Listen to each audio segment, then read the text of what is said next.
दोस्तों, पाकिस्तान सबसे बड़ी इकोनॉमिक क्राइसिस से गुजर रही है। वहाँ खाना खत्म हो रही है। वहाँ एक दूसरे से आटे के लिए लड़ रही है। पाकिस्तान में खाने की कमी, फ्यूल की कमी, गैस की कमी, चाय की कमी। दोस्तों, सीधी शब्दों में ये समझ लीजिए कि हर उस चीज की कमी से जूझ रहा है पाकिस्तान, जो कहीं और से इंपोर्ट की जाती है। कहीं खाने पानी की कमी और कहीं सरकार के खिलाफ विद्रोह और कहीं आतंकवाद से घिरा है पाकिस्तान। ये तो बस शुरुआत है। पाकिस्तान में क्या चल रहा है ये जानकर आप भी पाकिस्तान की हरकतें भूलकर उसकी खैरियत की दुआ मांगेंगे। ऐसी ऐसी तकलीफें झेल रहा है पाकिस्तान कि सुनकर भी आपके रोंगटे खड़े हो जाएंगे। यहाँ तक कि अपने आम जनता की रोजमर्रा की जिंदगी में जरूरत की चीजें भी पूरी नहीं कर पा रहा है पाकिस्तान।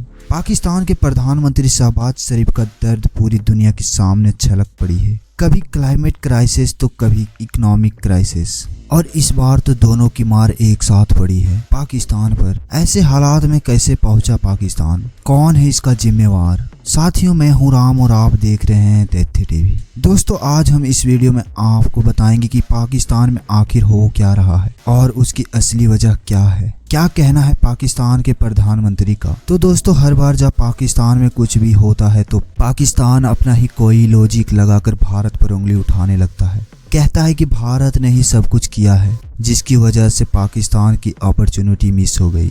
लेकिन अब क्या कहना है पाकिस्तान का? अब तो इन हालातों के जिम्मेवार खुद पाकिस्तान की सरकार ही है। अब किस मुंह से पाकिस्तान भारत पर दोष लगाएगा? दोस्तों, इस बार तो पाकिस्तान को दोष लगाने का होश ही नहीं है। पाकिस्तान के प्रधानमंत्री इस चिंता में डूबे हैं कि कहीं पूरा देश ही न बिक जाए, क्योंकि हालात कुछ ऐसी ही हैं। कुछ दिनों पहले तक तो खबरें आई थी कि पाकिस्तान में गैस खत्म होने वाली है और लोगों को प्लास्टिक बैग्स में चोरी छिपे गैस भरकर और असुरक्षित तरीकों से अपने घरों तक पहुंचानी पड़ रही है। पाकिस्तान में बिजली बचाने के इंस्ट्रक्शन अनाउंस किए गए थे। यहाँ 8:30 बजे के बाद मार्केट की सभी शॉप्स बंद हो जाती है ताकि बिजली बचाई जा सके। लोगों को 9 बजे से पहले ही अपने लाइट्स ऑफ करके सो जाने की सलाह दी गई थी। फ्यूल के लाले पड़े हुए हैं और दूसरे देशों से फ्यूल खरीदने के पैसे तक नहीं है, और अब यहाँ खाने की भी कमी हो चुकी है। पाकिस्तान के प्रधानमंत्री ने लोगों से अपील की है कि वो अपने 1-2 वक्त की चाय पीना बंद कर दे, क्योंकि चाय बहुत कम बची है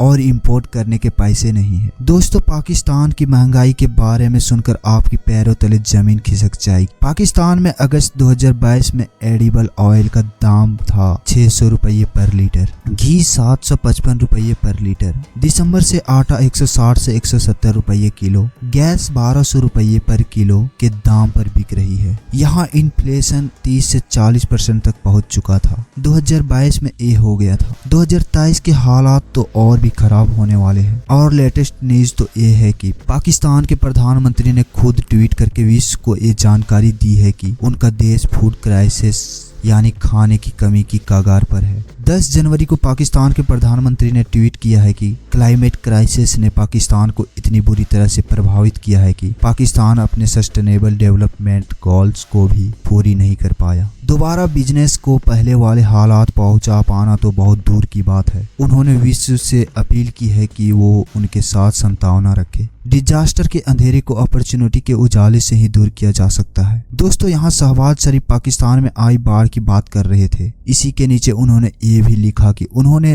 रोज नीलट पाकिस्तान कॉन्फ्रेंस में पाकिस्तान की लंबे समय तक चलने वाली रिकवरी, रिहेबिलिटेशन, रिकंस्ट्रक्शन की जरूरतें कोट लाइन किया है। ये भी एक्सप्लेन किया है कि कैसे बाढ़ ने उनके देश में लर्निंग, हेल्थ और इंफ्रास्ट्रक्चर लॉसेस का एक बड़ा कारण बन रही है। उन्होंने ट्वीट में ये भी कहा है कि दुनिया को आने वाले फूड क्राइसिस, भोजन के संकट के बारे में अलर्ट कर दिया है। मतलब पाकिस्तान के प्रधानमंत्री ने अपनी पूरी सफाई दे दी है और सारा का सारा दोष क्लाइमेट क्राइसिस और बाढ़ पर निकाल दिया है ताकि लोग उनकी सरकार पर उंगली न उठाए। लेकिन असल बात तो ये है कि पाकिस्तान की लड़खड़ाती हुई सरकार ने कभी भी अपने देश के हालातों को सुधारने या देश को आगे बढ़ाने के बारे में कोई कदम नहीं उठाया। वो तो बस सत्ता की लड़ाई लड़ते रहे। पाकिस्तान में जब से सत्ता का गठन हुआ है तब से लेकर आज तक किसी भी प्रधानमंत्री ने अपना कार्यकाल तक पूरा नहीं किया है। किसी को रिजाइन देना पड़ा तो किसी को निकाल दिया गया। 1970 से अब तक यहाँ 29 प्रधानमंत्री बदल चुके हैं, सरकारें बदलती गई, कानून और नियम बदलते रहे,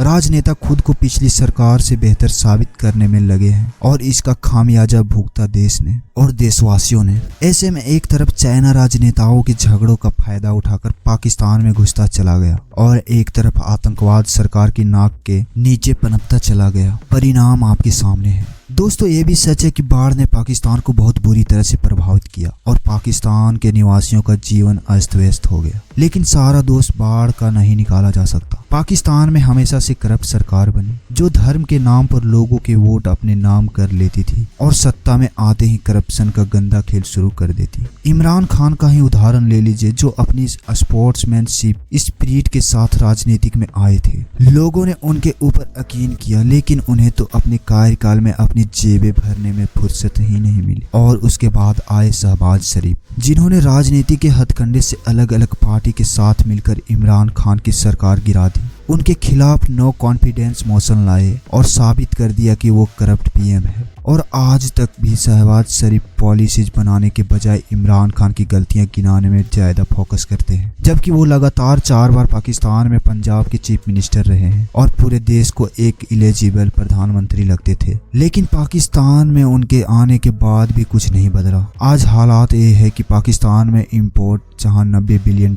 है, वहां उनके एक्सपोर्ट्स आने जो पाकिस्तान की कमाई है आधी भी नहीं है, केवल $30 बिलियन है। और ये $90 बिलियन की इंपोर्ट की कीमत चुकाने के लिए पाकिस्तान के पास फॉरेक्स रिजर्व भी खत्म हो चुके हैं। 6 जनवरी को स्टेट बैंक ऑफ पाकिस्तान ने ये रिवील किया कि पाकिस्तान के पास $4.3 बिलियन ही फॉरेन रिजर्व बचे हैं। कमर्शियल बैंक के फॉरेन करेंसी रिजर्व $5.8 बिलियन के आसपास मिले। पाकिस्तान के पास कुल पैसा बचा है $10.18 बिलियन के आसपास, जो उसकी जरूरतों के हिसाब से ना के बराबर है। पाकिस्तान के दोस्त सऊदी अरब पाकिस्तान को $2 बिलियन का लोन देने के लिए तैयार है और $1 बिलियन यूएई की तरफ से मदद के रूप में मिलेंगे, ऐसा लग रहा है उन्हें। लेकिन शहबाज शरीफ को इसे लेने में बहुत शर्मिंदगी महसूस हो रही है। उन्होंने कहा है कि हमारे पाकिस्तान जैसे न्यूक्लियर कंट्री को ऐसे दूसरों के सामने हाथ फैलाना बहुत शेमफुल है, लेकिन कोई दूसरा ऑप्शन भी नहीं है। द न्यूज इंटरनेशनल के अनुसार शहबाज शरीफ का कहना है कि लोन लेना कोई राइट सॉल्यूशन नहीं है, क्योंकि पाकिस्तान के ऊपर पहले से ही $275 बिलियन का कर्जा है,